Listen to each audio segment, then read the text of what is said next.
bushuba lalula lalula subak bay dhelisa goror baad ka dhabtaa dheefteeda waa la helaa. Mesdames, Mesdemoiselles, Messieurs, bonsoir. La RTD va vous présenter ce soir une émission spéciale traitant de la tenue d'un sommet mondial qui va se dérouler à Djibouti pendant 3 jours. C'est le sommet mondial sur l'éducation équilibrée et inclusive organisé par la Fondation avec la République de Djibouti. Ce sommet se déroule pour la 3e fois. Avant, c'était à Genève, après, c'était au Mexique et maintenant, pour la 3e fois, ce sera à Djibouti. Ce soir, moi et mon collègue Jaber vont essayer de vulgariser auprès du public les tenants et aboutissants de ce sommet, ainsi que sur les thèmes de l'éducation exclusive et équilibrée. Pour cela, nous avons un large plateau de hauts responsables de l'éducation à qui nous allons poser des questions avec mon collègue maintenant qui va faire une petite présentation de l'émission. شكرا لك زميل يوسف عبد الله. سيداتي وسادتي، مرحبا بكم في هذا البرنامج الخاص الذي نتناول من خلاله الاستعدادات التي تقوم بها جمهورية جيبوتي لاستضافة فعاليات الدورة الثالثة من القمة العالمية حول التربية المتوازنة والشاملة. هذه القمة ستنعقد في جمهورية جيبوتي على مدار 3 أيام ابتداء من يوم الاثنين المقبل 27 من شهر يناير من العام الحالي 2020. في هذه الحلقة سيكون لدينا بإذن الله تعالى مسؤولون كبار من وزارة التربية الوطنية والتكوين المهني، حيث سنسلط الضوء معا على أهمية هذه القمة الثالثة التي ستنعقد في جيبوتي بعد قمتي جنيف ومكسيكو. ويسرنا أن نستضيف كوادر وزارة التربية الوطنية والتكوين المهني للحديث أكثر حول هذا الموضوع وحول مفهوم التربية المتوازنة والشاملة. مرحبا بكم. Sans plus tarder, nous allons rentrer dans le vif des sujets. Comme je vous ai dit tout à l'heure, nous avons un plateau riche aujourd'hui pour répondre à toutes les questions sur l'organisation de ce sommet, les choix de Djibouti pour organiser le 3e sommet mondial sur l'éducation équilibrée et inclusive, ainsi que les dispositions déjà qui étaient en vigueur à Djibouti concernant ces différents thèmes. Pour commencer, je vais commencer à vous présenter les invités. À ma droite, nous avons le conseiller technique Mohamed Barkat. Bonsoir Mohamed. Bonsoir. Nous avons aussi l'inspecteur M. Moukhalid Abdelaziz à ma droite. Pour continuer encore, nous avons avec nous aussi une des responsables des CRIPEN, Madame Roda Mahmoud. Vous savez que le CRIPEN est aussi responsable des éditions des livres pour l'éducation. En continuant ma présentation, nous avons aussi la directrice générale du CFEEF, j'ai bien dit je crois, Madame Aïcha Afarah, bonsoir. Tout transite je crois par la formation des éducateurs par cette institution. Et pour continuer encore pour les présentations, nous avons avec nous M. Mohamed Moussa Yabé, que vous avez eu l'occasion de découvrir la dernière fois. Il est intervenu à la télévision nationale pour expliquer un peu l'éducation inclusive et équilibrée. Nous allons lui reposer la question sur ce même thème. Donc nous avons aussi M. Moussa Yabiak. Il est en même temps secrétaire général de la commission de l'UNESCO, Sorbonne. Et pour continuer, enfin, nous avons présentation. Nous avons les conseillers techniques du ministère du Minfob, M. Abdi Sikiye, je crois qu'il va répondre aussi dans les langues nationales en Somalie ou en français. Merci donc de nous suivre pour cette émission spéciale sur le 3e sommet mondial qui va se dérouler à Djibouti du 27 au 29 à Djibouti.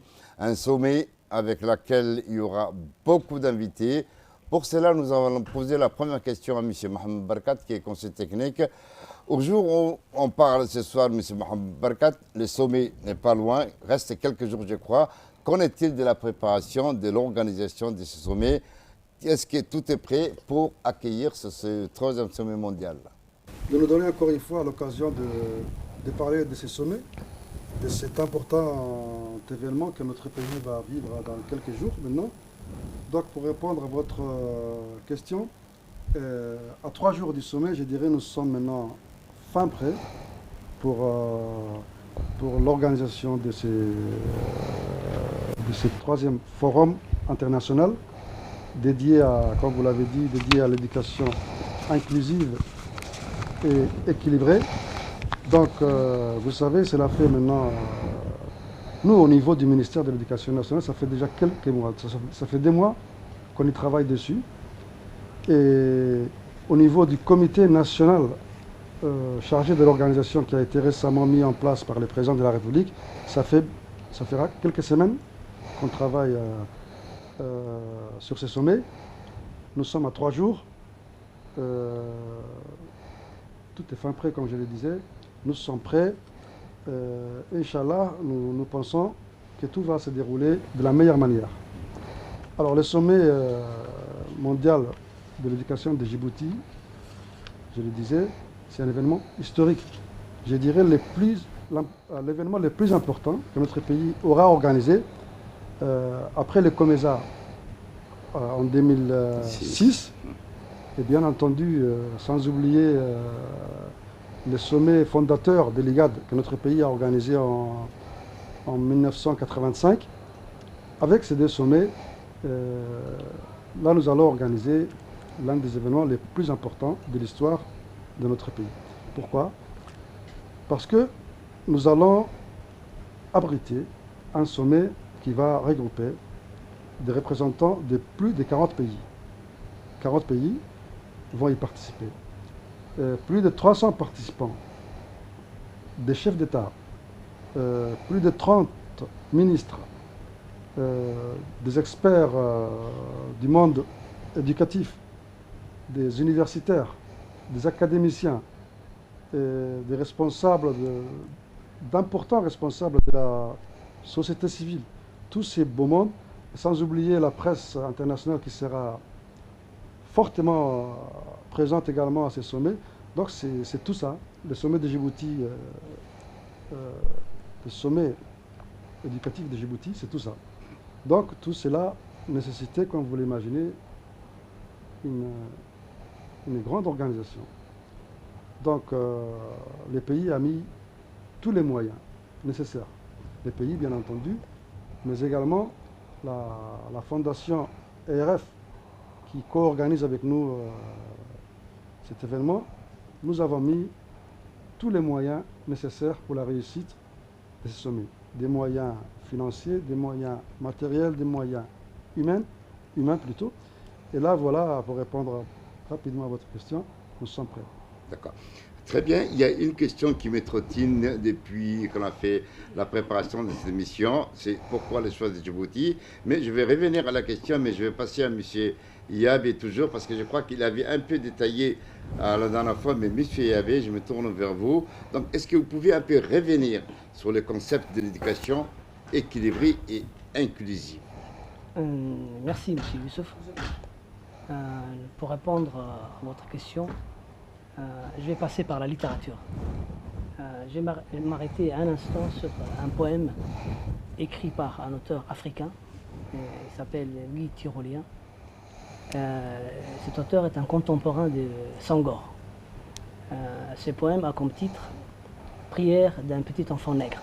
Il parle à beaucoup de Djiboutiens parce que beaucoup de générations ont étudié ce poème. Ce poème traite un sujet, le sujet de l'acculturation.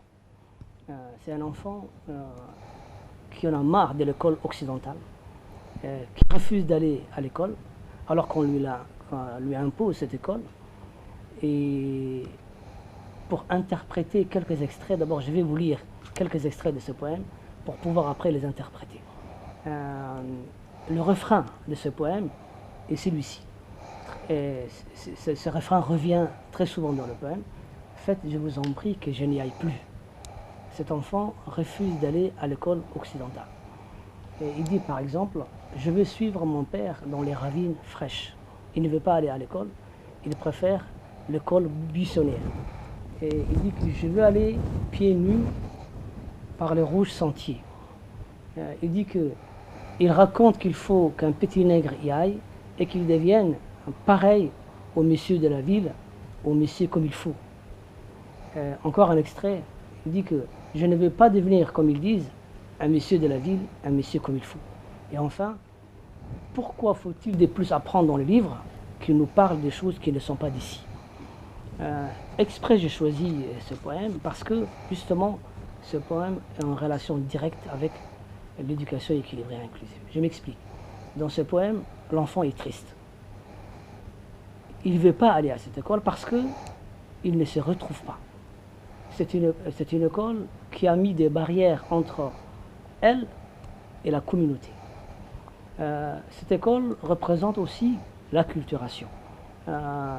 C'est une école qui ne permet pas la valorisation de la culture africaine.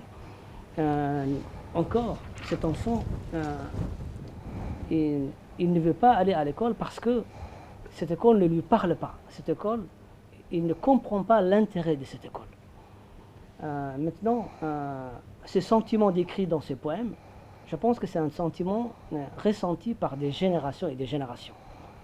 Parce que avant l'indépendance, avant les indépendances en Afrique, l'école était occidentale, en tout cas, comment dire, donnait une instruction occidentale, et les Africains et tous les pays, tous les enfants des pays colonisés ne se retrouvaient pas, ne se reconnaissaient pas dans cette école. Maintenant, pour revenir à la question proprement dite, justement, l'école équilibrée, l'éducation équilibrée et inclusive propose une éducation contextualisée, une éducation qui prend en considération le contexte de l'enfant. Comme ça, nous gagnons la motivation de l'enfant, parce qu'il se reconnaît. Les sujets, les problématiques traitées, le contenu lui parle.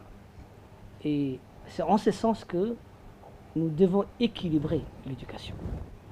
Certes, je reviendrai plus tard là-dessus, notre pays a beaucoup déjà contextualisé le contenu, mais l'idée première de l'éducation équilibrée et inclusive, c'est créer un équilibre entre ce qui a été fait dans le passé et cette nouvelle offre éducative qui nous invite à contextualiser non seulement les contenus, mais le système éducatif lui-même.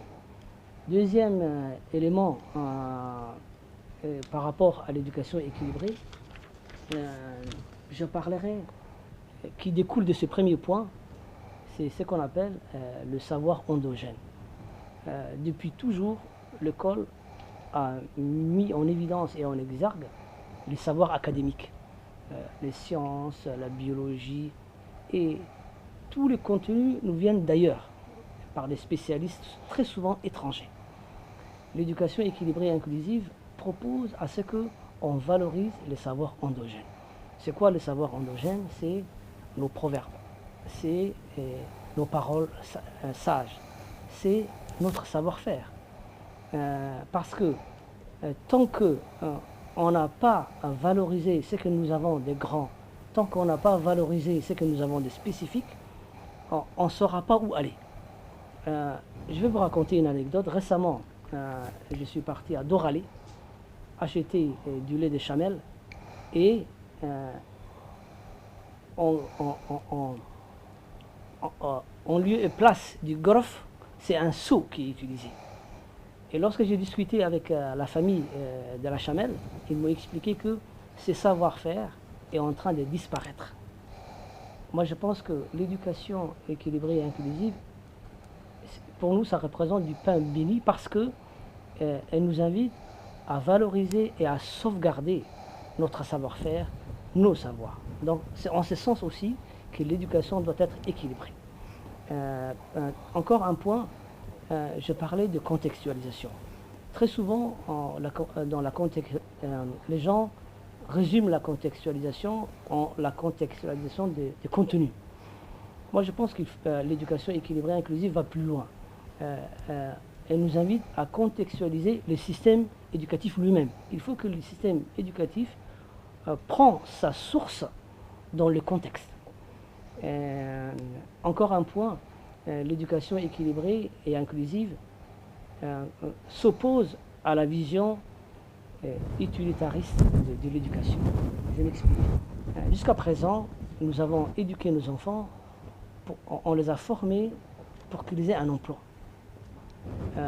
C'est très bien, parce que lorsque quelqu'un termine ses études, il est important qu'il ait un emploi et qu'il puisse espérer et en tout cas vivre pour qu'il y ait une vie décente. Mais l'éducation équilibrée et inclusive nous invite à aller plus loin et à travailler l'être et les citoyens. Et à quoi bon avoir un ingénieur brillant s'il n'est pas sensibilisé sur les problématiques de sa société, si il ne participe pas au développement de son pays. Je disais récemment, à quoi bon un ingénieur chauffard, par exemple? Il a beau avoir des diplômes, s'il est incapable de respecter les codes de la route et qu'il devient lui-même un danger public, à quoi sert le diplôme et les savoirs? Donc, cette éducation équilibrée et inclusive nous invite à travailler l'être, le comportement, ce qu'on appelle tout simplement dans le jargon éducatif le savoir-être. Donc, c'est en ce sens aussi que l'éducation doit être équilibrée. Parce que depuis longtemps, nous avons mis l'accent sur le savoir et parfois sur le savoir-faire. Mais cette fois-ci, on doit travailler aussi le savoir-être. Dernier point, pour terminer sur cette première partie, en tout cas du concept, c'est l'éducation équilibrée et inclusive nous invite à reconsidérer le duo enseignant-élève. Je m'explique. Très souvent et trop longtemps, nous avons cru que l'élève était un être vide, peu compétent et qu'il devait apprendre tout. Mais l'éducation équilibrée et inclusive nous invite à reconsidérer l'élève parce que l'élève n'est pas si vide que ça. Il a un vécu, il a un bagage culturel, il vient d'une communauté. Et mine de rien, il a un savoir et il connaît sa culture plus que parfois l'enseignant. Avec l'éducation équilibrée et inclusive, nous devons voir l'élève comme un être complet, bien qu'il doit apprendre et perfectionner son savoir et grandir, mais il ne faut plus être aussi simpliste qu'on l'a été dans le passé. Donc, ce tandem enseignant et élève doit être revu avec cette éducation équilibrée et inclusive. Dernier point par rapport à l'inclusivité, j'ai traité la partie équilibrée. Maintenant, pour dire deux mots sur l'inclusivité, cette éducation est inclusive dans le sens où, d'abord, bien sûr, il faut élargir l'accès. Et il faut que tous les enfants du monde aient droit à l'éducation. C'est un droit fondamental reconnu par les Nations Unies, par tous les pays du monde. Dans notre pays, moi je pense que les efforts consentis ont été énormes. Entre les années 80 et aujourd'hui, la différence est nette, il n'y a pas photo. Je disais la dernière fois, nous avoisinons les 85% par rapport au taux brut de scolarisation. Bien sûr, il faut travailler l'inclusivité par rapport aux filles. Dans les régions, parfois, les familles ne scolarisent pas les filles. En tout cas, ont tendance à scolariser plus les garçons que les filles. Ce sont des questions qu'il faut traiter et notre pays l'a déjà traité. Sauf que avec l'éducation équilibrée et inclusive, c'est pas simplement l'inclusivité ne s'arrête pas à ces enfants, par exemple, qui ont des difficultés ou bien des besoins spéciaux, les filles, pas seulement. Cette éducation est inclusive dans le sens où c'est le système lui-même qui doit être inclusif. Parce que si tu ne proposes pas une éducation adaptée, tu participes à l'exclusion de l'enfant. Si les contenus ne sont pas adaptés, si les structures ne sont pas adaptées, il y aura beaucoup de désertion. Il y aura beaucoup d'enfants qui vont quitter l'école. À quoi bon les scolariser 2 ans et les perdre 3 ans plus tard, 1 an plus tard? Donc, lorsqu'on parle d'inclusivité, c'est le système lui-même qui doit se remettre en question pour que il soit le plus contextualisé possible pour que ce système ou bien l'éducation proposée parle à la société et aux enfants surtout. Voilà, grosso modo, ce que je pourrais dire par rapport à l'éducation équilibrée et inclusive. Oui, donc merci M. Yabé pour l'explication que vous avez donnée sur l'éducation équilibrée et inclusive. Il y a une question qui me trottine. Voyant le système éducatif, est-ce que le choix de Djibouti pour organiser troisième sommet, est-ce que le système éducatif djiboutien était conforme pour avoir choisi l'organisation de ce troisième sommet à Djibouti, M. Barkhat? Le choix de Djibouti pour abriter ces sommets n'est pas un choix anodin, je dirais. Si l'ERF, l'initiateur de ce sommet, a décidé que ce soit Djibouti qui puisse abriter ce troisième sommet de l'éducation équilibrée et inclusive, ce n'est pas par hasard, parce la Fondation a retrouvé avec Djibouti une certaine convergence de vues.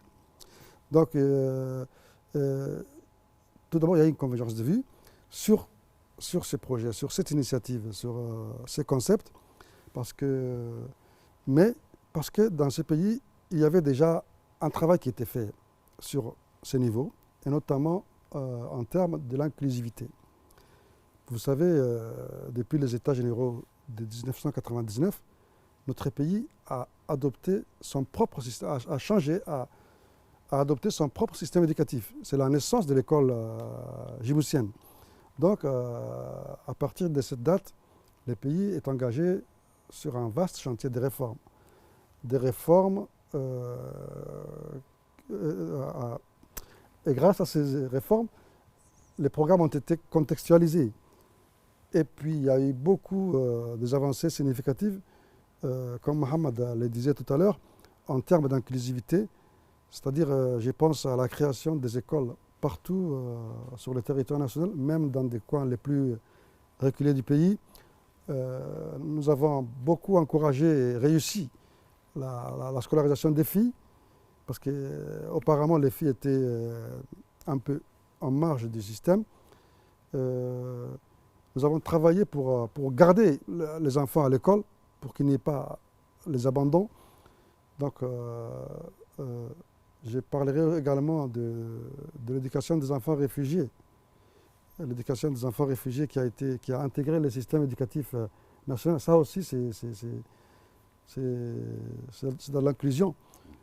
Et beaucoup d'autres projets. Donc, il y avait tout ça qui était là, qui était fait. Comme M. Ben Moussalam, Cheikh Mansour, quand il est venu à Djibouti, qu'il a rencontré les ministres, qu'il a discuté avec les différents responsables, il a constaté qu'il y avait déjà des avancées significatives dans ce sens. Donc c'est pourquoi Djibouti a été choisi, mais c'est parce que également, aussi, il faut le dire, le président de la République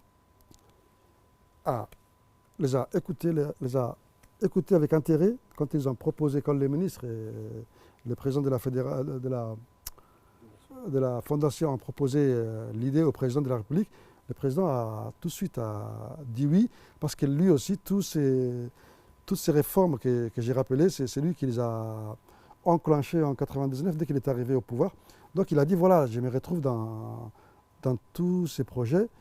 Donc le président a dit OK pour les projets, pour abriter les sommets. Donc c'est comme ça que Djibouti a été choisi tout à l'heure. Donc, vous dites que le choix de Djibouti pour l'organisation de ce troisième sommet n'est pas anodin. Il y avait des prédispositions. Donc, je vais passer à Mme Aïcha Farah, qui est la directrice générale du centre de formation de l'éducation, je crois.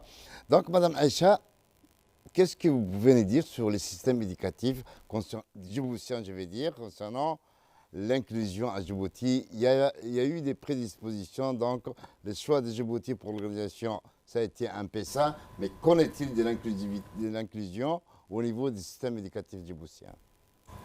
Merci, M. Youssouf. Je crois que mes collègues ont beaucoup parlé de l'inclusion et de l'éducation inclusive et équilibrée. Et en dernier, c'est M. Mohamed Barkhat qui parlait des États généraux. En effet, c'est une date importante dans l'histoire de l'éducation nationale. C'est une date qui nous a permis de nous remettre en question. Et à cette remise en question étaient conviés tout Djiboutien, qu'ils soient partenaires de l'école, qu'ils soient société civile ou jeunes. Toutes les forces vives du pays étaient présentes et ont échangé pour questionner cette école qui accueille leurs enfants et qui ne correspond plus aux attentes des parents et sur le long terme aux attentes du pays. Jeune pays qui attend beaucoup de ses ressources humaines, puisque c'est notre principale richesse.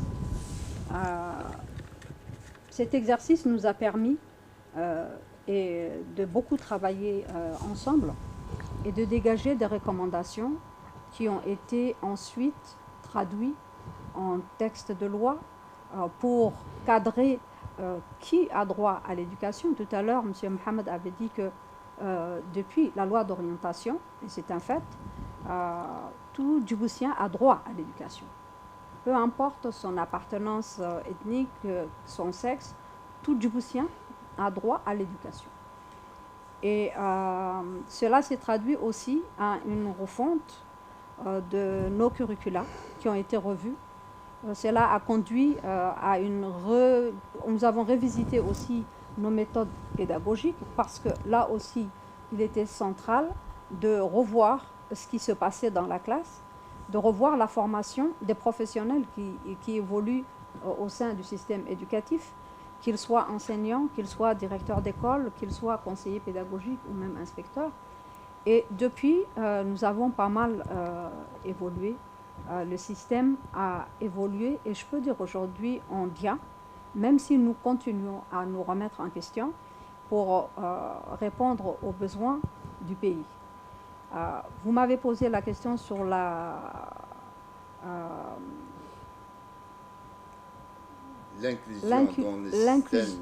l'inclusion du système dans le système éducatif. Je vais m'appuyer sur cet article de la loi d'orientation qui permet à tout un chacun d'avoir le droit à l'éducation. Et depuis, même les filles qui étaient un petit peu en retrait ont vu leur effectif évoluer et comment dirais-je, s'agrandir pour pouvoir être à l'école au même titre que les garçons, même si les familles étaient un petit peu réfractaires au départ. Et là aussi, cela a occasionné pas mal de travail pour qu'on puisse sensibiliser les parents, toucher les couches les plus sensibles dans les régions où vraiment ils ne voyaient pas cette opportunité pour leurs filles. Depuis, les enfants à besoins spéciaux ont rejoint les écoles et ont donc droit à l'éducation. Depuis 2017, la dernière date à retenir, c'est les élèves des camps de réfugiés, des villages de réfugiés comme nous les appelons maintenant, ont rejoint aussi les écoles et de manière très officielle, je veux dire. Dans les classes, les jeunes qui officient et qui sont les enseignants sont formés au centre de formation, au même titre que nos enseignants. Et le programme qui y est dispensé est le même que pour le jeune Djiboutien, au même titre que nos jeunes Djiboutiens, ces élèves profitent donc du même programme scolaire. Donc on peut dire que tout un chacun a droit à l'éducation aujourd'hui à Djibouti. Et c'est une action à saluer parce que il y a quelques années, nous nous posions la question de comment accueillir, par exemple, les élèves à besoins spéciaux. Ces choses faites aujourd'hui, je ne dis pas que tout est réglé, mais nous y travaillons, mais déjà, ils sont là. D'accord, Madame Naïcha. Concernant l'éducation, par exemple, l'inclusion, au niveau des programmes, je crois que tout à l'heure, on disait qu'il y avait des prédispositions pour Djibouti pour l'organisation de ces sommets. Au niveau des programmes éducatifs, qu'en est-il de l'inclusion, des contenus de l'enseignement? Oui, au niveau des programmes, je crois que tout à l'heure, quelqu'un a parlé, je crois que c'était M. Mohamed, mais à l'issue donc de ce travail-là, le ministère s'est appuyé sur deux entités de ce département, à savoir le CREPEN, pour la partie édition, qui depuis quelques années donc édite des manuels qui, conformément à la loi, répondent aux besoins de nos jeunes, répondent à cette contextualisation que nous recherchons, c'est-à-dire que, comme le disait mon collègue tout à l'heure, Aujourd'hui, le jeune djiboutien se reconnaît dans ce manuel. Il y a des noms locaux qui y sont, il y a des espaces locaux qu'il reconnaît. Et donc, tout ceci véhicule à travers les images son contexte, son pays, son quartier, et tout cela lui parle et l'incite à apprendre parce qu'il ne se retrouvait pas avec le filaou. Donc cette partie est une partie importante, toute la partie édition. On peut dire qu'aujourd'hui, le Crépin est une maison d'édition au même titre que d'autres. Et à ce titre-là, tous les manuels qui sont au Crépin sont faits pour des Djiboutiens et par des Djiboutiens. C'est une grande première et je crois que c'est une fierté quelque part pour le pays. Très bien donc. Oui, continuez, oui. Oui, et donc pour ensuite, il faut s'appuyer sur le renforcement des capacités des différents personnels, comme je disais tout à l'heure, qui officient dans nos écoles, pour que toutes ces valeurs, cette contextualisation, ces connaissances aussi, soient bien véhiculées auprès de nos élèves. Pour que le message passe, il faut que ce personnel central qu'est l'enseignant soit formé et participe quelque part aussi à cette démarche qui a été adoptée. Et donc, ce professionnel est formé pour qu'il serve de facilitateur à tous ces jeunes et non plus comme le maître d'antan que l'on voyait devant le tableau noir et qui dispensait un savoir sans se soucier. Celui qui est en face, est-ce qu'il a compris? Est-ce qu'il adhère à ce savoir? Est-ce que ce savoir lui parle? Et donc, dans ce sens, sont formés aujourd'hui les enseignants d'abord qui sont dans les classes pour tenir compte des élèves, pour faire de telle sorte que les élèves participent à leur savoir, pour que les élèves aient un sens de la critique, qu'ils aient de la repartie, parce que ce sont les citoyens de demain. Et nous formons les enseignants dans ce sens-là. Ce sont également des enseignants qui sont à l'ordre du jour pour tout ce qui est évolution pédagogique, mais également pour tout ce qui est numérique, puisque la politique éducative du moment, les décisions qui sont prises dans ce sens évoluent vers le numérique, à la numérisation des savoirs, mais également aussi à l'utilisation des différents outils pour que le jeune djiboutien, au même titre que les jeunes du monde, puisse être aussi quelqu'un qui est au fait de l'Internet, de l'utilisation des tablettes. Et ça aussi, c'est un programme qu'avec le Crépin, nous partageons pour que nous puissions prendre la partie renforcement des capacités et la partie programme revient donc à cette deuxième entité qui permet au ministère de mettre en place tout ce qui tourne autour de ce nouveau concept, mais que nous connaissions déjà. Donc, avec la réponse d'Aïcha, je crois qu'on va faire la transition vers l'édition des livres avec Madame Roda Mahmoud. Avant de passer au projet pilote que vous menez dans les écoles, qu'en est-il de l'édition? Est-ce que les contenus maintenant commencent à être adaptés à l'enfant ces derniers temps? Comme l'a si bien dit Madame la Directrice Générale, depuis 2000, à travers la loi d'orientation, mais à travers les plans d'action du ministère de l'Éducation nationale, le ministère, le pays s'est engagé à mettre en place une éducation de qualité, inclusive, au service de la population et au service du développement durable, qui répond aux réalités locales, mais aussi aux priorités nationales et mondiales, comme l'a bien défini également, comme c'est défini dans le concept EEI. C'est la même chose. Donc nous, on l'avait déjà adopté depuis 2000 et nous l'avons développé jusqu'à actuellement, on est en train de le développer. D'où le choix. Maintenant, oui, en termes le choix de Djibouti pour l'organisation de ce sommet. Et donc, par rapport à l'édition des manuels, Djibouti, depuis les États généraux, nous avons mis en place, conçu des programmes scolaires, les curricula, ce qu'on appelle le curriculum disciplinaire. Mais en même temps, nous avons édité des supports didactiques, les manuels scolaires, du préscolaire jusqu'au lycée. et ce, pour toutes les disciplines. On a mis en place ces supports pour toutes les disciplines scolaires. Maintenant, qu'est-ce qu'il y a dans nos manuels? C'est la question. Est-ce que les concepts EEI figurent? Le concept EEI, il y a 4 piliers fondamentaux, en fait. Il y a le dialecticisme, il y a la contextualité, il y a l'intraculturalisme et il y a la transdisciplinarité. Ce sont les piliers défendus par l'EEI, le concept EEI. Alors maintenant, nous, est-ce que ces concepts figurent dans nos productions, dans nos programmes? On peut dire oui. Parce que dans le dialecticisme, qu'est-ce qu'on entend? C'est une approche en fait pédagogique qui met en place le dialogue, le sens critique, la réflexion commune, c'est-à-dire elle met l'enfant au centre des apprentissages. Et nous, qu'est-ce qu'on a développé dans nos outils, dans nos supports? Ce qu'on appelle la pratique APC, l'approche par compétence. Elle figure dans le manuel et elle est également dans les pratiques des enseignants.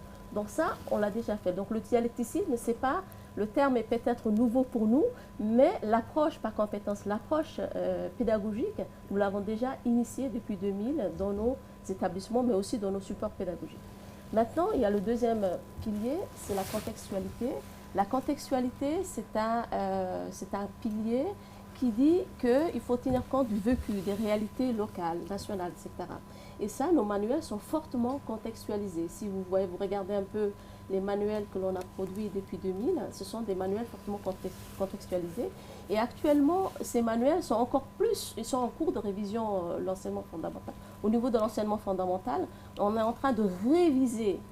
Depuis 2018, on avait lancé la révision des curricula et on est en train d'injecter encore plus du dialecticisme, c'est-à-dire on insère des compétences de savoir-être et encore plus développées à travers les compétences de vie. On est en train d'élaborer également le numérique, d'insérer le numérique, les TIS à l'intérieur. Donc ce sont des éléments que l'on est en train de revoir. Le troisième pilier, c'est l'intraculturalisme. L'intraculturalisme, c'est en fait, on va encore approfondir le terme contextualité. On va vers l'identité. L'enfant doit rechercher son identité, sa culture, etc. et aller vers une introspection pour pouvoir rechercher les cultures des autres et connaître les autres. Et donc ça, ce sont des éléments que l'on cultive dans certaines disciplines, mais qu'on doit encore plus renforcer dans nos supports et dans nos curriculums. La transdisciplinarité, maintenant, elle englobe un peu les 3 autres piliers. C'est un peu ce qu'on avait l'habitude de faire, l'interdisciplinarité, mais elle va au-delà de la discipline. Elle va dans les pratiques endogènes. On va rechercher encore plus et développer tous ces éléments-là dans nos disciplines. Ce sont des éléments qui existaient déjà dans nos manuels, qu'on a déjà conçus et qu'on est en train d'améliorer depuis le lancement de la révision curriculaire. Voilà. Très bien, donc concernant le manuel, c'est bien défini. Je crois que Mme Mouna, il y a des projets pilotes EEI qui sont menés dans certaines de nos écoles à Djibouti, je crois. Donc comment se déroule la mise en œuvre de ces projets? Est-ce qu'il y a une différence dans les écoles ordinaires ainsi que dans les écoles pilotes? Est-ce qu'il y a eu une évaluation qui a été faite par des inspecteurs ou des responsables, surtout dans le projet pilote qui est mené par les mêmes FAP? Très bien. Alors, on avait dit tout à l'heure que Djibouti est le 3e pays qui accueille ce forum. Il faut dire que Djibouti est le premier pays à expérimenter ce projet EEI. On est le premier, donc on est les précurseurs en fait. Et donc dans ce projet, nous sommes en train on a initié ce projet dans les classes de 8e année. On a ciblé 6 collèges de 8e année. Et donc, il y a 3 disciplines porteuses qu'on a ciblées.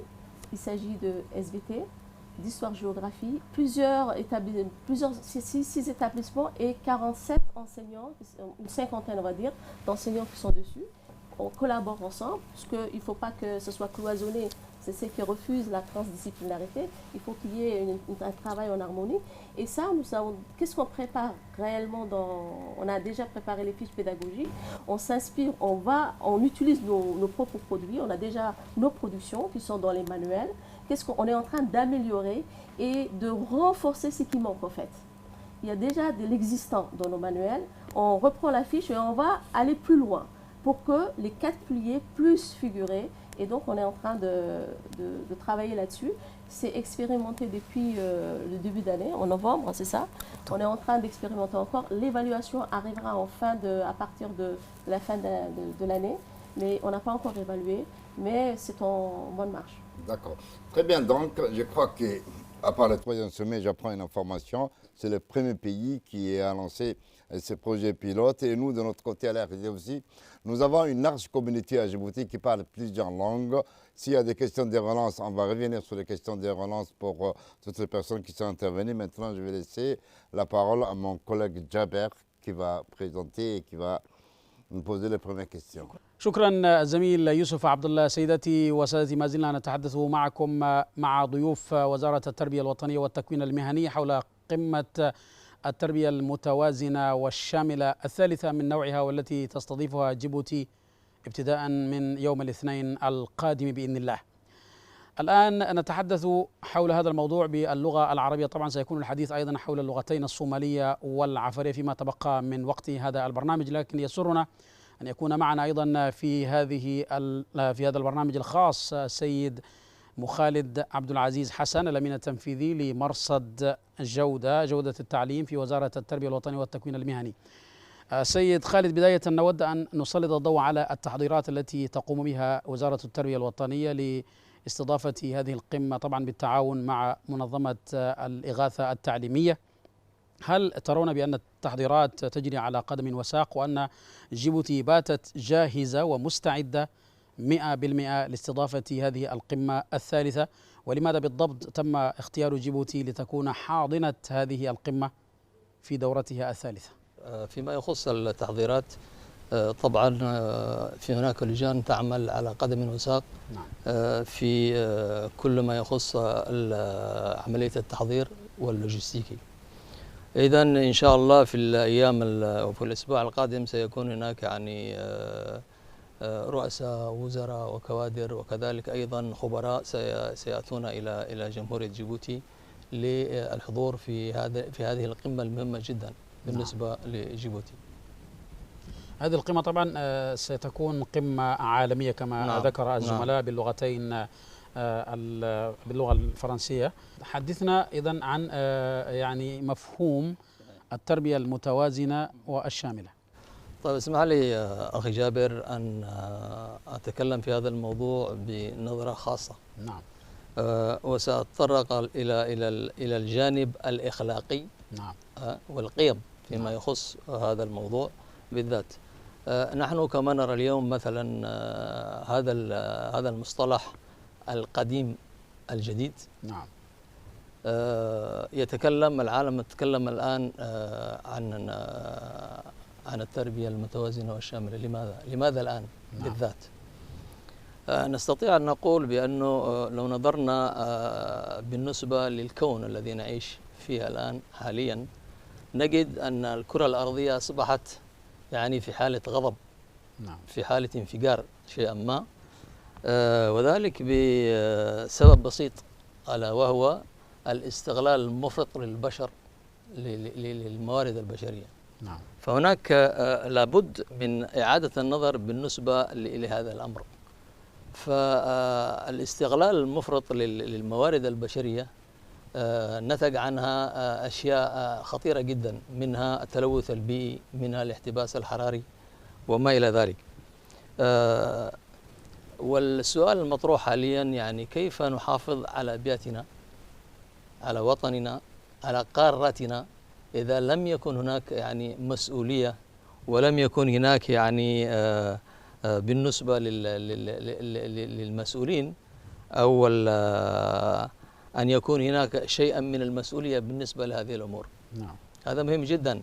فنحن تبنينا هذا المفهوم من عدة سنوات، مفهوم التربية المتوازنة والشاملة، وقد طرق إليه الزملاء في المناهج، في الكتب المدرسية، وفي الأداء المدرسي أيضا.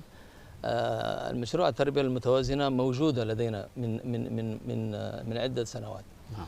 وكما أضيف أيضا بأن هناك عندنا ما يسمى التربية الإسلامية، وعندنا كتب مخصصة لهذا المجال من الصف الأول إلى الصف التاسع في المدرسة، في التعليم الأساسي. نعم. فالتربية الإسلامية تحث عن هذه السلوكيات وعن هذه الأمور. نعم. فإذا نريد أن نعطي تعريف لهذا المفهوم، التربية المتوازنة والشاملة. أولا، ما هي التربية؟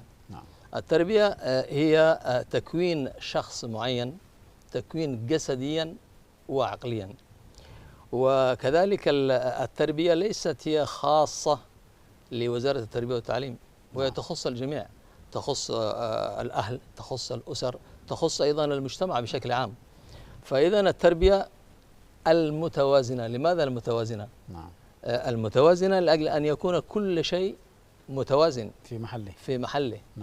تكون المواد التعليمية، المناهج، كل الأمور هذه تكون في متوازنة.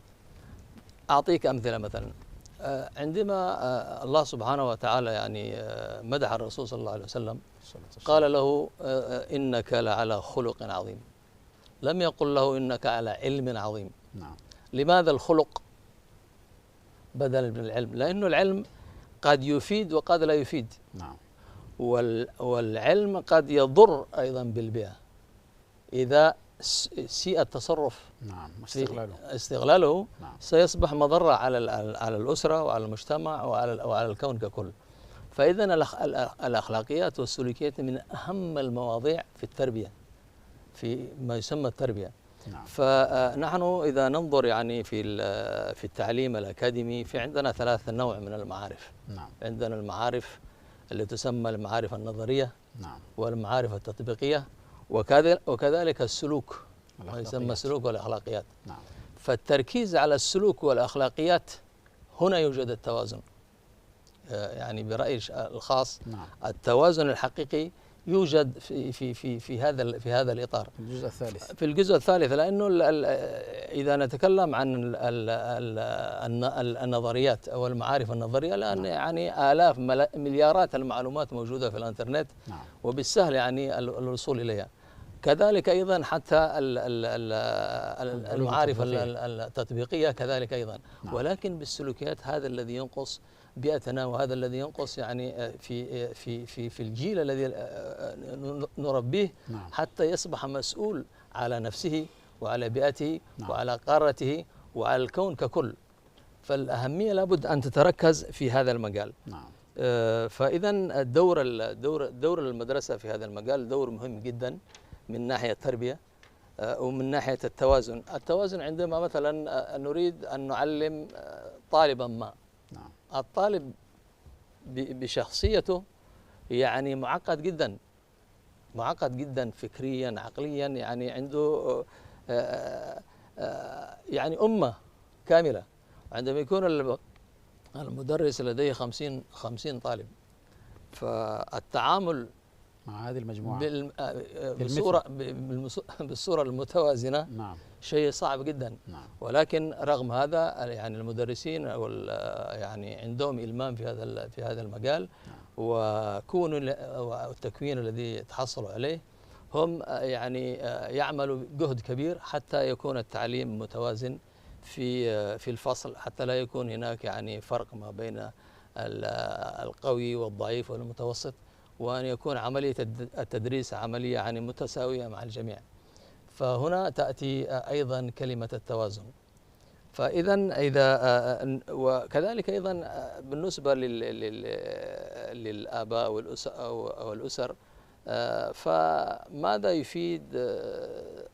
ذكر الأخ الزميل بأن هناك يعني تعليم ينحصر عن دراسة ثم شهادة ثم حصول على وظيفة. ثم بعد ذلك يعود الشباب بمضرة على البيئة التي يعيش فيها وعلى أسرته بالذات. فماذا يفيد التعليم أيضا في هذا المستوى؟ إذا كان ما في هناك أخلاقيات وسلوكيات تتابع الطالب في وتغرس في عقله تلك القيم التي ورثناها من قديم الزمان يعني، وهو موجود أيضا في الدين أساسا. فأنا حبيت أن أركز على هذا الموضوع، لأنه طبعا يدخل في مسألة التربية المتوازنة والشاملة.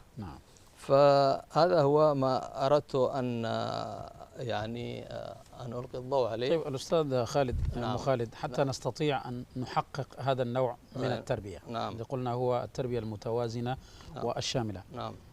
ما المطلوب من الوزارات التي تعنى بالتربية سواء كان ذلك في جيبوتي أو في غيرها من البلدان؟ هل الأمر يتطلب إلى إعادة نظر في المناهج وفي المنظومة التعليمية بشكل عام، يعني لكي نحقق ونصل إلى هذا المستوى الذي نطمح إليه والذي يجعل الإنسان إنسانا متوازنا في أخلاقياته وسلوكياته؟ وهذا معناها أن التعليم يكون تعليم موجه. حتى في برامجنا الإذاعية والتلفزيونية هناك برامج لا معنى لها، وهناك برامج موجهة تستهدف مثلا طبقات معينة وتسعى إلى تحقيق أهداف معينة. لكي نحقق هذا المفهوم بالضبط اللي هو التربية المتوازنة والشاملة، ما المطلوب من وزارة مثل وزارتكم مثلا؟ أنا قلت من قبل بأن لا نتكلم هنا عن التعليم، نتكلم عن التربية. عن التربية، نعم. والتربية تشمل التعليم. نعم. والتربية بالطبع يعني تبدأ في المنزل. نعم. في الصغر، من البيت. نعم. فلا بد من الأمور، يعني التربية تكون موجودة من البيت وتخص الأسرة، حتى يكون يعني الولد عندما يصل إلى المدرسة عنده أخلاقيات وعنده شيئا ما يعني من السلوكيات الحميدة. نعم. فيأتي دور المدرسة، وهي دور مهم جدا في هذا المجال، ولا بد هنا من عملية تكوين المدرس. نعم. المدرس عندما يكون كفؤ وعنده إلمام بكيف يدرس، كيف يتعامل مع سلوكية الأطفال، كيف يلقي الكلمة، حتى نظرة المدرس إلى الطالب تلعب دور كبير في تنشئته في أخلاقياته في كل شيء. نعم. فالمعلم يلعب دور كثير في هذه العملية، يعني عملية التوازن التربوي. نعم. يأتي أساسا في تكوين معلم جيد له نظرة خاصة، وكذلك يعني احترام أيضا للطلاب. نعم. فنجد مثلا بعض معلمين في قاعة التدريس في نوع من الاحتقار بالنسبة للطلاب، في نوع من شيء ينفر الطالب من الدراسة. نعم. وهذا شيء ليس طيب. نعم. فإذا كل شيء يعود إلى تكوين المدرس وإلى قيمه أيضا هو كشخص. نعم. بشري. نعم. عنده يعني مسؤولية وعنده إحساس بهذه المهمة. هذا طبعا بالإضافة إلى المنهج نفسه الذي سيكون أيضا بالإضافة طبعا المناهج ممكن نعطي أحسن وأفضل منهج في العالم. نعم. لكن التقديم والتطبيق يعود إلى المدرس. طيب أخيرا ونحن يعني في نهاية هذه المداخلة الخاصة بي الأستاذ خالد ماذا تعني هذه القمة لجيبوتي؟ والله تعني شيء كثير. أولا يعني لابد نشير إلى أن أولا قدرة البلد على احتضان قمة بهذا النوع، فهذا نقطة، هذا دليل ونقطة إيجابية بالنسبة للبلد. أول شيء هو قدرة الاستيعاب. ثاني شيء عندك سمعة البلد. عندما يعني تصبح الإعلان هذا الذي سيوقع عليه من قبل المسؤولين سيحمل اسم جمهورية جيبوتي، ويصبح إعلان جيبوتي، وسيصبح مرجعية للعالمية، يعني مرجعية. فهذا فخر للبلد وشيء مهم جدا. وكذلك أيضا الاعتراف بالنسبة لعملية المناهج التي نحن اعتمدناها. وإلا كيف تأتي كل هذه الدول إلى جيبوتي؟ فإذا لم يكن يعني مناهجنا يعني في تقدم، في إطار يعني متقدم. فكما ذكر الزملاء كذلك أيضا جيبوتي قامت وهي الأولى بمشروع تجريبي في مجال التطبيق بالنسبة للتربية المتوازنة والشاملة. وهذا شيء منفرد. ويأتي فيما يليه بعدين تطوير الشراكة ما بين الجنوب والجنوب، وتطوير الشراكة ما بين الدول التي سوف تلتزم بهذا الموضوع. وهذا شيء يعود بفائدة بالنفع والفائدة إن شاء الله لجمهورية جيبوتي وإلى المؤسسة التعليمية في جمهورية جيبوتي إن شاء الله. شكرا جزيلا للسيد مخالد عبد العزيز حسن الأمين التنفيذي لمرصد الجودة لوزارة التربية الوطنية والتكوين المهني. نحول الآن الميكروفون إلى الزميل يوسف عبد الله. Concernant madame, vous avez parlé tout à l'heure de l'éducation équilibrée et fondamentale. Je crois que vous avez déjà commencé, mais comment vous allez faire pour renforcer l'éducation équilibrée et inclusive au niveau des enseignants et au niveau par exemple des manuels? Madame Rouda, comment vous allez faire pour que l'enfant soit au cœur de l'éducation, comme on venait de le dire? Je crois que l'objectif final de l'éducation, c'est de mettre l'enfant au cœur de l'éducation qu'on lui donne. Mais pour cela, il faudra qu'il faut mettre en place déjà, les livres sont déjà contextualisés. Vous avez parlé aussi de l'éducation avec la loi d'orientation sur l'éducation et comment vous allez renforcer ce système au niveau de l'éducation, au niveau des enseignants par exemple. Merci Youssouf de nous relancer pour avoir plus de précision. Comme je l'ai dit tout à l'heure, l'élève reste au centre des apprentissages. Puisque depuis quelques années, le comment va être facilité par les méthodes que nous utilisons tout à l'heure. Madame Roda avait évoqué l'approche par les compétences, qui justement met au cœur des apprentissages l'élève. Auparavant, nous travaillions également sur la pédagogie active, qui aussi met au centre des apprentissages l'élève. Si l'élève n'est pas acteur de son apprentissage, s'il ne participe pas, s'il n'est pas interpellé à chaque fois par son enseignant, il ne peut pas y avoir de résultat pour cet élève-là. Aujourd'hui, si je reviens à la formation des enseignants, pour les préparer à cela, nous mettons en place des séances de simulation, mais également ce que nous appelons et ce qu'ils peuvent aussi à leur tour mettre en place dans leur classe. Après, une fois qu'ils seront sur le terrain, c'est la classe inversée. C'est-à-dire que les élèves professeurs reçoivent de leurs enseignants des documents sur lesquels ils travaillent. Et le lendemain, ce n'est pas seulement le formateur qui se met devant les élèves professeurs pour leur dispenser un enseignement, mais ce sont les élèves qui prennent la parole pour s'exprimer sur la thématique choisie. Et ils discutent également entre eux. Ce sont des connaissances qui se construisent par et pour les élèves professeurs qui plus tard, à leur tour, prendront en charge leurs élèves dans les classes, au lieu de faire un enseignement qui va de l'enseignant aux élèves. C'est plutôt l'inverse qui se produit et cela conforte la place de l'enseignant que j'ai évoqué tout à l'heure, qui passe d'un poste de dispenseur de savoir à celui de facilitateur, de guide, d'accompagnateur dans les apprentissages pour que l'élève puisse aussi, qu'on puisse rendre possible à l'élève de se tromper, mais d'utiliser justement ses erreurs pour rebondir et reconstruire encore et conforter sa connaissance en la matière.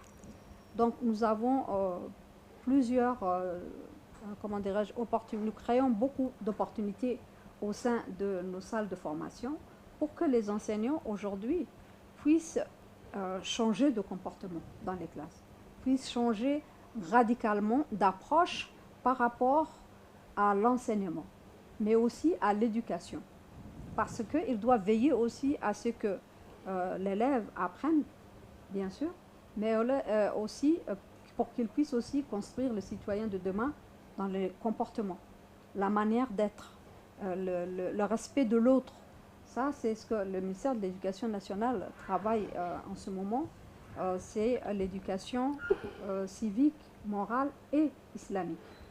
Là, c'est pour installer mieux toutes nos valeurs, ce qui fait le propre du Djiboutien chez cet élève qui, à la maison, va être aussi encadré par ses parents, mais qui reçoit à l'école directement de la part de son enseignant Et dans la langue d'enseignement, là aussi c'est une nouveauté, c'est le même enseignant qui met en place ces valeurs-là aussi, pour que l'élève ne soit pas perturbé et que tout cela se passe bien et qu'il puisse aussi, puisque l'élève reste avec le même enseignant à l'école de base par exemple, là où la réforme se travaille en ce moment, avec le même enseignant. Donc cet enseignant peut observer le comportement des élèves, s'ils se respectent entre eux, quelle approche ils ont avec le drapeau, qu'est-ce qu'ils connaissent sur l'histoire de leur pays, est-ce qu'ils ont des éléments sur leur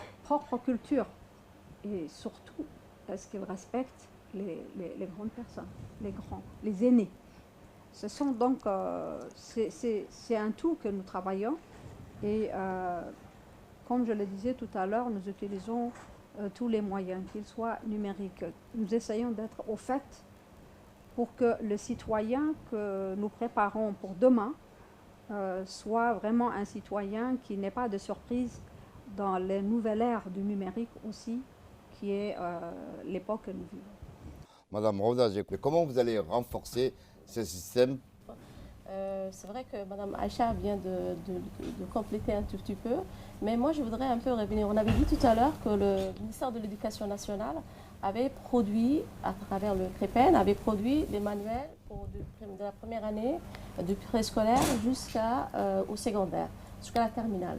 Mais il faut dire que le ministère a également développé d'autres supports didactiques et pédagogiques spécifiques, alors lesquels, ce sont les manuels pour les écoles de réfugiés, ce sont les manuels pour les enfants à besoins spéciaux. On a traduit, enfin on a transcrit nos manuels du primaire en braille pour que les élèves, les malvoyants puissent étudier dessus. Donc ça, ce sont des avancées qu'on a déjà amorcées. On a également mis en place aidés, enfin en termes d'impression, tout ce qui est lire, écrire et compter. Ce sont LEC, ce sont pour les enfants de la rue, etc.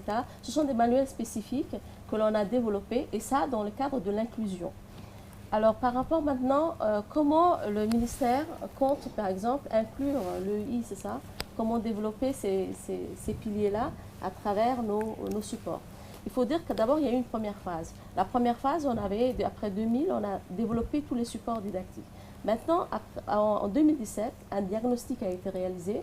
On a essayé de voir un peu qu'est-ce qui ne fonctionnait pas à travers nos curricula, à travers nos supports didactiques, et plusieurs recommandations ont eu lieu. Et donc là, actuellement, on est en train de réviser les supports didactiques, les curricula et les supports didactiques de l'enseignement fondamental, ça veut dire préscolaire, base et moyen. Et qu'est-ce qu'on révise en fait? Qu'est-ce qu'on ajoute? Quelle est la plus-value qu'on ajoute et qui peut, bien sûr, on peut faire appel au concept EI. Donc, la plus-value qu'on ajoute, ce sont ce qu'on appelle les compétences de vie. Madame Aïcha en parlait tout à l'heure, elle a dit qu'il faut développer tout ce qui est respect, que l'on voit à travers l'éducation civique. Mais il y a aussi toutes les autres compétences telles que la créativité, la résolution de problèmes, l'esprit critique, la collaboration. Il y a tellement de compétences qu'on est en train de développer et intégrer dans le programme pour pouvoir développer le savoir-être, les compétences de l'élève. Il y a aussi tout ce qui est TIS, en fait. Là, on est dans l'ère numérique, donc on est en train d'ouvrir un peu nos supports et nos curricula vers l'international. Il faut que l'enfant soit prêt au travail de demain. Donc ça, ce sont les éléments qu'on est en train de développer, de réviser à travers nos curricula et nos supports didactiques. Oui, donc je crois que j'ai oublié un titre, mais il y a quelqu'un aussi qui peut nous éclairer ici, je crois, sur la production du manuel de livres. M. Yab, je crois qu'il était ancien directeur du CREPEN.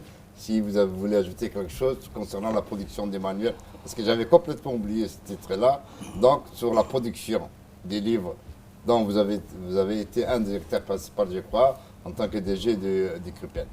Moi, je pense que cette introduction de l'éducation équilibrée et inclusive, in fine, qu'est-ce que nous gagnons? Nous gagnons l'amélioration de la qualité des enseignements-apprentissages. Pour revenir à la question de la production, on peut être fier aujourd'hui du CREPEN et des productions du ministère de l'Éducation nationale parce que nous avons atteint une autonomie éditoriale. Je m'explique. Contrairement au passé, aujourd'hui, au niveau du ministère, on peut disponibiliser tous les manuels scolaires du préscolaire à la terminale. Et ces documents nous appartiennent. À chaque fois que nous constatons des insuffisances, à chaque fois que nous voulons améliorer, perfectionner les choses, ces documents nous appartiennent. Et à chaque fois, nous avons la possibilité d'améliorer les choses. Donc, je pense que c'est l'élément le plus important par rapport aux productions du pays et du CREPEN et du ministère, parce que du moment que ça nous appartient, on peut les améliorer de manière perpétuelle, parce que, mine de rien, notre pays, en 43 ans, il a réformé le système éducatif au moins 3 fois, de manière profonde. Certains peuvent comprendre cela comme, peut-être peuvent voir ça comme un inconvénient, mais nous pensons que à chaque fois que nous réformons, nous révisons, je pense que c'est une bonne nouvelle pour nos enfants, parce que à chaque fois, nous voulons perfectionner les choses. Et nous voulons offrir à notre société la meilleure des écoles. Donc, je pense que le CREPEN est un des maillons les plus importants de notre ministère. Très bien, donc, M. Yabé, donc, comme c'est l'inclusion, nous devons aussi passer aux langues en Somalie et en Afar. Mais avant de passer aux questions dans les 2 langues, je voudrais poser une question d'actualité concernant, parce que peut-être qu'on n'a pas insisté beaucoup sur l'organisation du 3e sommet. Au niveau de Djibouti, par exemple, quelles sont nos attentes concernant la suite de ce sommet? C'est sûr qu'il y aura des résolutions, il y aura des déclarations. Comment on va s'adapter la mise en œuvre de résolutions qui vont sortir de ce sommet? À l'issue de ce sommet, une déclaration universelle va être signée. Qui dit déclaration dit engagement. Ça va être les pays qui vont la signer vont s'engager à rendre leur système éducatif plus équilibré et plus inclusif. J'informe la population que va suivre la mise en place d'une organisation qu'on appellera l'organisation de coopération de l'éducation. C'est-à-dire, c'est une coopération, bien c'est une collaboration de tous les pays qui vont signer cette déclaration, qui permettra, en tout cas au niveau financier, de proposer des projets en relation avec l'éducation équilibrée et inclusive. Nous, par rapport à tout cela, nous avons un projet pilote. Les équipes d'encadrement sont en ce moment en train de visiter les enseignants. Et à la fin du mois de mai, il y aura une évaluation externe. Un expert qui n'appartient ni à l'ERF ni au ministère viendra évaluer ce projet. Si ce projet est concluant, si ce projet apporte quelque chose à notre système éducatif, nous aimerions l'étendre et le généraliser. Mais on ne peut pas parler de généralisation tant qu'on ne l'a pas évalué. Donc, ce sommet va booster nos activités par rapport à l'éducation équilibrée et inclusive. Et je pense que l'élément le plus important, c'est ce projet pilote qui nous permet de passer des concepts aux actes, parce que l'éducation équilibrée et inclusive est dans les classes aujourd'hui. Très bien, donc, si vous avez quelque chose à ajouter concernant les attentes ou bien la mise en œuvre des résolutions qui vont sortir avec la déclaration universelle, nous aussi, nous allons penser à notre public, nous allons essayer de vulgariser les tenants et aboutissants du 3e sommet mondial sur l'éducation équilibrée et inclusive dans les langues communautaires, c'est-à-dire en Somalie et en Afar. Je crois que je vais laisser la priorité à mon collègue Jaber. waxaa marti inoogu ah barnaamijkaas aad la socoteenba mas-uuliyiin ka tirsan wasaaradda waxbarashada qaranka af soomaaliga waxaa si qoto dheer aan ugu wareysan doonaa mudane cabdi sikiye qayaad oo isagu ah la taliyaha farsamo ee wasiirka waxbarashada qaranka. mudane cabdi, su-aasha horeysa ee dadweynuhu ay isweydiinayaan waxa ay tahay marka hore qabanqaabada shirkan shir madaxeedka saddexaad ee caalamiga ah ee waxbarashada isku dheeliga tiran iyo salka ballaaran looga hadlayo halkay maraysaa isdiyaarinta Djibouti? ma kula tahayse in aan hadda gaadhnay in aan qabanno kulamo heer caalami ah oo Jamhuuriyadda Djibouti ay martigeliso? si aad u soo qabanqaabiseen fadhigan taasoo aad loogu baahnaa in shacibka dadweynaha reer Djibouti aan macno weyn ka siino fadhigan lagu qaban doono magaalo madaxda Jabuuti bishan aan ku jirno 27-keega ilaa iyo 29-keega. fadhiga saad hore u sheegteen waa fadhi caalami ah waana fadhigii saddexaad ee caalamiga ahaa ee ku saabsanaa tacliinta isku dheelitiran ee salka ballaaran leh.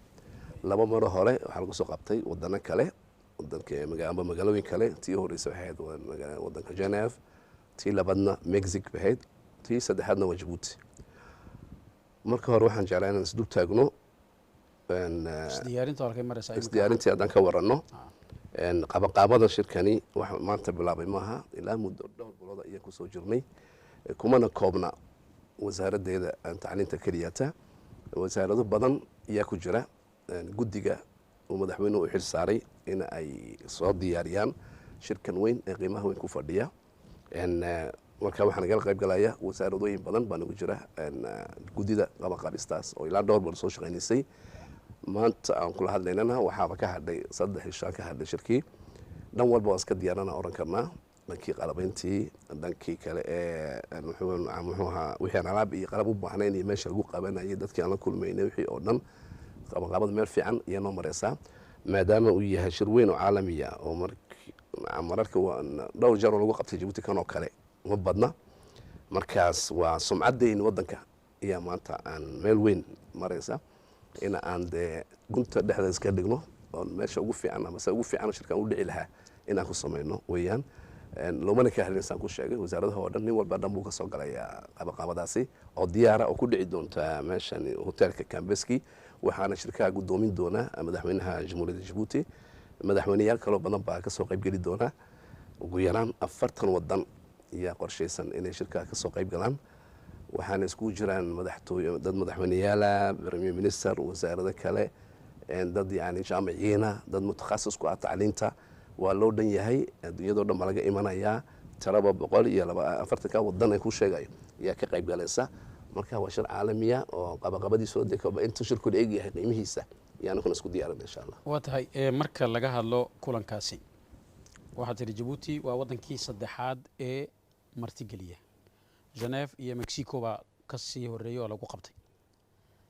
Jabuuti maxaa loo doortay in ay gogol dhigto dadka ka qayb galaya fadhigan?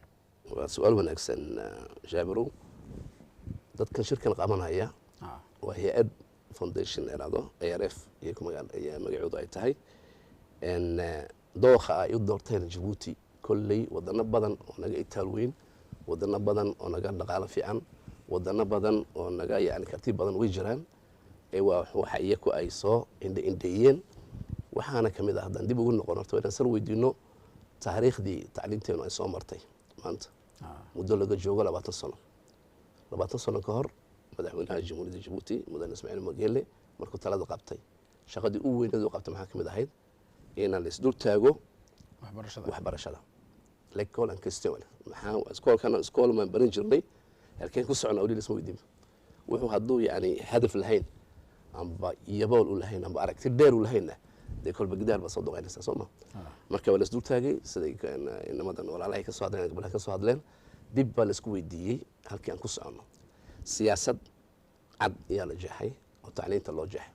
siyaasaddaasoo dhan walba taabanaysa.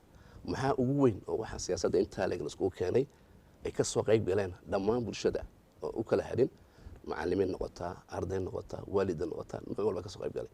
hawsha intaa leeg maxaa loo galay? waad ogsoon tihiin waddankeenu inuu awood weyn oo dhaqaale u lahayn.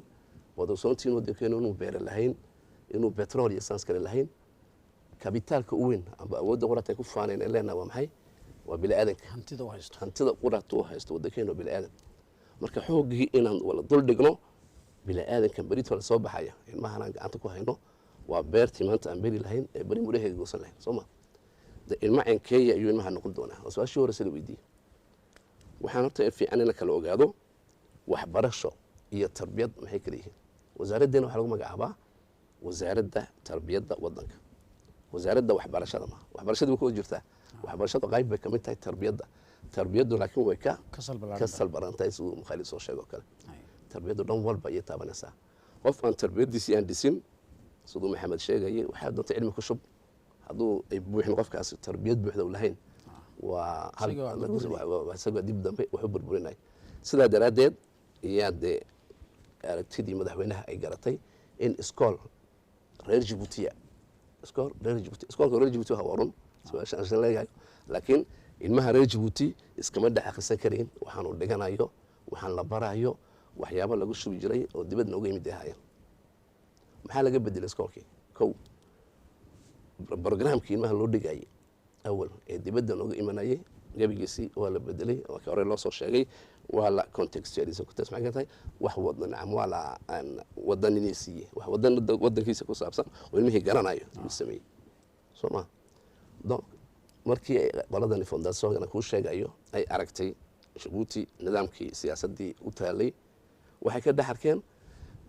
qiimahan ama fikirkan ay sidaan iyo qiimahan iyo fikirkan Djibouti tacliinteedu ku asaasan tahay inay aad iyo aad iskugu dhow yihiin dhan walba ma kala eego maxay ku saabsan tahay qiimuhu waa saddex beer école équilibré inclusif labadaba ugu weyn équilibré isku dheeli tiran inclusifna sal balaaran baad labadiiba waan haynaa waa tahay haddaba haddii aad dadka u macnaysid ereygan ah isku dheeli tirnaanshaha iyo sal ballaadhnida okay waa erey laga yaabo inuu ku cusub yahay dadka sax laakiin macnihiisa haddii aad xataa tusaalayaal aad ku soo qaadatid si aan dadka si fudud uga dhaadhicno maxaa looga jeedaa waxbarasho ama tarbiyad isku dheeli tiran oo haddana sal ballaadhan su'aal fiican maxayse kaga duwan tahay waxbarashadii hore ee dee intaaba aan soo baranaynay su'aal wanaagsan Jabrow dadku markaan u sheegno in raahno education tacliin isku dheeli tiran oo sal ballaaran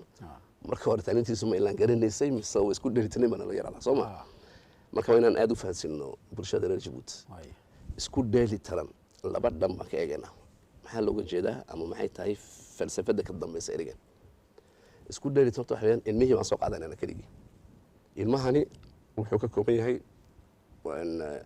waa shaamil wax buuxa Soomaa markaan wax barayno waxbarashadiisu inaan siyaaskii xisaabtii cashar u bartidma cashar kaliyaad uma baahna wuxuu u baahan yahay mahna qiyam buu u baahan yahay wuxuu u baahan yahay shakhsiyadiisa inaan sameeyno shakhsiyad in la dhiso ilma edebtiisa inaan dhisno akhlaaqdiisa inaan dhisno ilma wadaniya wadankiisii jecel oo yani dareen leh dareen iyalku inay yeeshaan iyal nasiib darro maanta waxaan dhagaa 8 jir 10 jir 20 jir oo iska weynaaday cilmi badan lagu shubay laakiin de faaruq dareen dhaqankiisa lahayn wax badan ay ka maqan yihiin wixii oo dhan in aan isku dheeli tirno wixii oo dhan maxaa ka abaha salku waa tacliinta waa education tarbiyadii wax walba halka way soo maraan takhtarka bari doonayna ku soo baxa halka ka soo baxa ninka kale ee journalist ku soo baxay iskool ka soo baxa kii askariga ku soo halka meel walba halka ka soo baxaysa waa warshadii dadka sameynaysa ilaahay baa dadka sameeyay run laakiin dad ka dhigaysay soo saarisay waa warshadan tacliinta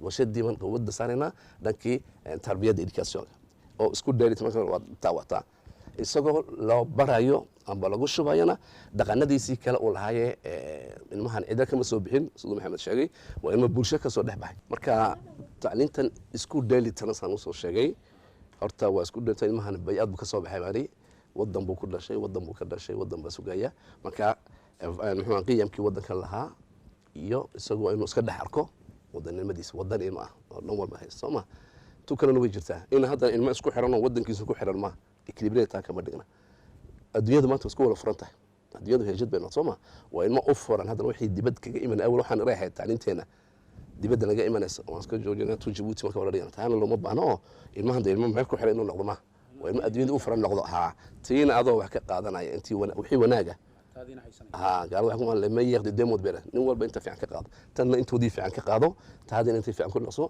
واحد كليب مركا اسكول ديلي تران المأوين النصوبة تاوتي هوريس تيدا لبعض السلب بالعرم بانينا السلب بالعرم وحكى جوابية سياسة دا عن صوت شاقني يلا جيحي لما كو سنة كوها سيالي سياشنكي ما هي تاشاقسا اسكول افران دad Djibouti oo dhan badiyay u furan dadkooda awal oo garanaysiin systemkan kala dhaxalnay gaalka ilmuhu kala xad markuu gaaro نص بعيات دبدا لو دغايي الحبد دي سي جريسي دولك تا تاريخ كما نقولنا aad buu tacliis waxa yani fursad u yareed maanta ilmo reer Djibouti heerka u yeelay caasha soo sheegtay luwa dowladda Soomaaliya 6 jir laga bilaabo ilaa 16 jir waajib bay ku tahay inta baaraan ama waalidkii waajib ku tahay ilmahooda inay geeyaan iskuulka tacliintan asaaska ilaa ka koobaad ilaa iyo aqalkii sagaalaad marka ina horta oo aad u wala furan dadkii oo dhan maxabad weeyaan laba awal maba kuwii wax baran karayay iyo iskoolku balaas weyn baa la oran karaa soo ma iminka waxaan u furnay tacliintii godkii baahida gaar lahaa way furan yihiin oo waa kuwa iskoola loo furay la socotiin waxaa kaloo loo furay qaxootigii baa loo furay waxaa soo raaca halkaas ciyaalkii dhibaato yani waxbarashadood ku adag tahay iyakana nidaam gooniya wax lagu baro ayaa loo sameeyaa kuwo kalaa jira in la iloobahayn halka inaan ka sheegnaa ciyaalku kuwan hoosta waa fahankoogu yaryahay ma kuwo waxaa jira leeraa intelligence kuwa maskaxdooda ka horeysa kuwa kale anfaan duwe bay gaaladu yidhahdeen ama ka maskax ballaaran dee haddii halkaa ku dhex fadhiyaanna oo discrimination positive oo ka haraya ilmihii isagoo xoog u barta doonaya hore u socdo doonaya maskaxdiisa ka ballaaran tahay in lagu dhex daayo maha ciyaalkii kale iskool jiida loo faray école d'excellence baa leedahay si looga soo dhex walo ciyaaladii ka maskax ballaarna ama ka faham dedegsanaa kuwa kale si iyakana fursadoodii loo siiyo marka waa salbaradan ku sheegay wataa meelna laga tegin rag iyo dumar haddaan soo noqon haddaan ku soo noqon maantana kalaaska aad tagtidba waxaad walaatooda egtaan de natiijada ka soo baxday examayada markaad egtid baccalaureate maanta gabdhihiina ka badyihin baa la arkaa raggii marka la isku eego iskooladii liisayadii meeshii kale kolleejkii iskooladii hoose oo dhan rag iyo dumar aad bay isku dheelitiran yihiin oo isku marka waa tacliin aad u salbaran dhinna laga tegay kulankan saddexaad ee caalamiga ah ee looga hadlaya waxbarashada isku dheeliga tiran ee salka ballaaran maxaa la filaya inay ka soo baxaan waxaa la filayaa inay ka soo baxaan saddexda cisho ee kulanka la isku yimiday madaxda iyo dadka intaa la isku yimaadeen in qaraar la isla gaaro francisco declaration universal xagga afrika caalamiya waa taariikh gal iyo tahay wadankeena Djibouti maadaama ay tahay kagana duwan tahay labadii mar hore ee lagu soo qabtay labada wadan ee kale ku sheegay Geneva iyo Mexico kulankan wuxuu kaga duwan yahay marka uu dhamaado saddexda cisho ee kulanku waxa kale uu kala saxanayaa qaraar dheer oo lagu abuuri doono hay-adda iskaashiga tacliinta oo mabda'an jadiidka soo bandhigaysa marka inta wadan meesha isku imanaysa waa in yani laga soo dhaadhiyey ama ku qanacsan in ay raacaan habkan jadiidka ee nidaamka jadiidka cusub loo samayn doono marka waxaan oran doonaa waa yani natiijadii ka soo baxday dadaalkii madaxweynaha excellence Ismaaciil Umar Geele 20 sano fikirka bariga oo dhigay maanta waxa aan noo soo gaano kana natiijadii u horeysay in Djibouti oo wadayro inta leega loo aqoonsado in shirka inta leeg lagu qabto oo lagu saxo declaration ama qaraarka universalka oo taariikhda geli doono oo bahalkaas lagu hirgalo inta adduunyada la socdana taariikhda Djibouti ku qoran doonto universal Djibouti ba qoran magaca u weyn iyo horta weyn aan ka helnaa insha Allah waad maasantahay Cabdi Siki Qayaad oo la taliyaha farsamo ee wasiirka waxbarashada qaranka ayuu ahaa waxaan ku sii siqaynaa gabagabadii barnaamijkan gaarka ah kaga hadlayno isdiyaarinta Djibouti ay ugu jirto qabanqaabada iyo gogosha ay u dhigayso dadweynaha madaxda hogaamiyayaasha mas'uuliyiinta iyo wasiirada ka qayb gali doona kalfadhiga saddexaad ee waxbarashada looga hadlayo Yusuf ayaan gudbi قدك جابر وأحر نحليت حتى سلمينكي كادونا تعبتيه وانبرا الكهنة عمي أوي سيدي حلو كذي قبوت التقوى تتنضفناي عالم ودل تقوى تهاتنهي حاجة دك أمة التناه كادونا تدفنا تدوميك محا كفسان فردينتا إيانا ما أدو دعبناي مدو دعبناي تبريتو وزارة تقفي تحتنكا سحنمي سيدو حيتوك إني كادونا تنه تنقره مدت لبريتو تنه كادونا يحيني ميهي حاجة دي السنتي تنه إغلاي شيخ منصور تنه كاد المراحسة قبوتي دورة اللوك مكوها يستاكن تمدفنا سيدو حاك بحسام نهار جنيفاي سر مكزيكي أوي سيدو حيتو قبوتي تكيهي تدفنا قبوتي اللي تكم محسبة با يعني ميشترو تكيك تدفنك محا عن بنانا قبوتيك محا عن بلتا أوي كادونا دفنا بحي أنكت يعني ميشتروتنا محمد بركة كني كادونا اللي هو مكو محمد وطول محا عيسى دفنت سوا كهيننها دفنك سجحار راتي قبل كاتك سجحار راتي هي توكل عبد كاهوسنا مجو الستي باش تكسوني دفنا معنا تكوي توكل توي وقتي كتاماي سجحار كودري مروتون بارو سلان كاماتلي تمدفن هاي دولة بوتي دنكوي صدون تتكي من استلوا دنكوي هنا ما مجو مريقوا كادونا الدنقلي توكلي تويانا ما معنا التكي توكا كنمي دبك تبريتو وزارتهن مجو وزارة كدين جلني بسوكا هني دولة تبع يسيحين مدعجركا مجو مرجبات ديس جلي رعتها وزارتها تنايا يتلو كدين جلنا تامتكي كده تاماي دوكم مجو مريكا فدي مخزوجي تو يعني معنا التكي إن شاء الله عم بالله يا ماتي 2 3 4 يي أبريتوي مدت لأمته كادونا أبان مهجورلا قبوتل أدفنا قبوتل تكمي أنك مكن أو عيشا كرودار حسوكته قبوتل تونا أرحتو سوكته دورتين قبوتي إيانا إنه ما دودنا سينكا دورني ما حي فيروك سيدو حيتو عالمك ممكن بارتني عالم جيبوتي كهدورني ورسيني هكل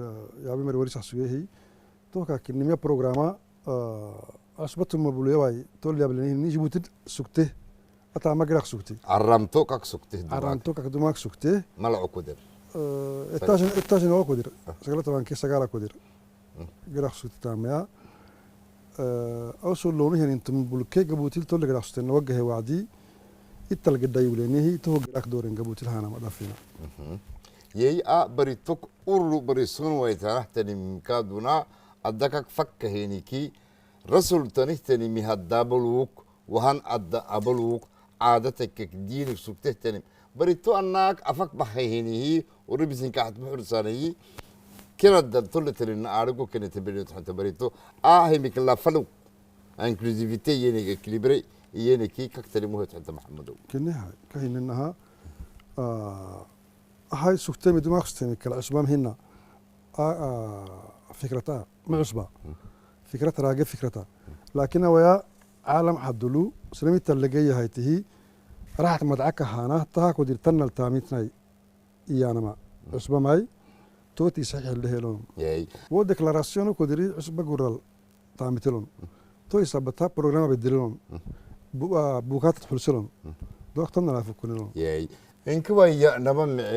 Merci beaucoup. Je crois que nous avons fait le tour de la table dans les différentes langues. Pour clôturer l'émission, si vous avez un message spécifique à passer à la population. Nous venons à l'issue de notre émission. Donc pour clôturer l'émission, donc ce projet transformateur, on peut dire, ne pourra pas être réussi sans la participation de toute la communauté éducative. Éducative, en premier lieu, les enseignants. Ça, c'est une chose. Ça, c'est sur l'aspect pédagogique et technique des choses. Et puis, sur l'aspect organisationnel, tout Djibouti est impliqué, puisque ça relève, bien, ça y va de l'image de notre pays. Donc, la réussite et le succès de ce sommet, il faut que tout un chacun y met sa part, y participe et y contribue. Ça, c'est une chose. Et puis, ce sera un grand... En fait, c'est une révolution, une véritable révolution éducative, si je puis dire ça, parce que c'est une véritable transformation profonde. Comme Mohamed l'a déjà souligné, nous passons à notre même 3e ou 4e réforme de notre système éducatif. Tout ça, il faut mettre quelque chose dans notre tête, c'est pour l'intérêt de notre enfant. C'est dans l'intérêt de l'amélioration de la qualité des enseignements, apprentissage de Djibouti. Donc, sur ces mots, je peux quitter. Voilà, donc, nous arrivons au terme de notre émission spéciale sur le 3e sommet mondial sur l'éducation équilibrée et inclusive qui va se dérouler à Djibouti du 27 au 29 janvier au Kempinski Hotel, qui sera présidé par le président du pays hôte, M. Ismail Marguelé, avec le Cheikh Mansour, le président de la Fondation d'éducation équilibrée et inclusive basée à Genève. De nombreux invités sont prévus, des chefs d'État.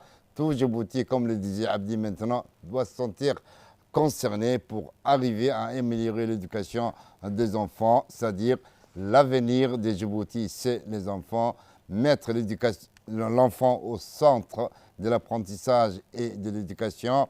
C'est ça l'éducation inclusive et équilibrée. Je remercie aussi les 6 invités qui sont venus aujourd'hui nous parler de l'organisation des contenus de ce 3e sommet équilibré et inclusif qui va se dérouler pour la 3e fois à Djibouti. Merci beaucoup. بهذا سيداتي وسادتي نكون قد وصلنا إلى نهاية هذا البرنامج الخاص الذي تناولنا من خلاله الاستعدادات الجارية لاستضافة جيبوتي لأعمال القمة العالمية الثالثة حول التعليم المتوازن والشامل.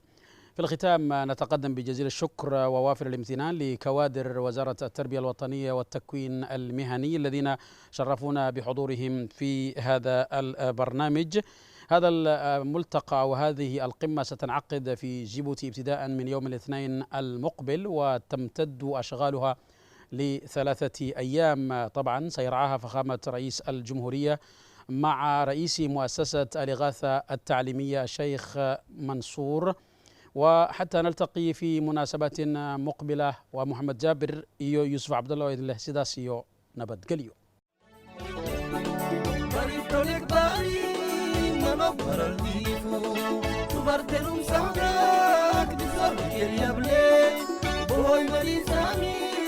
معلم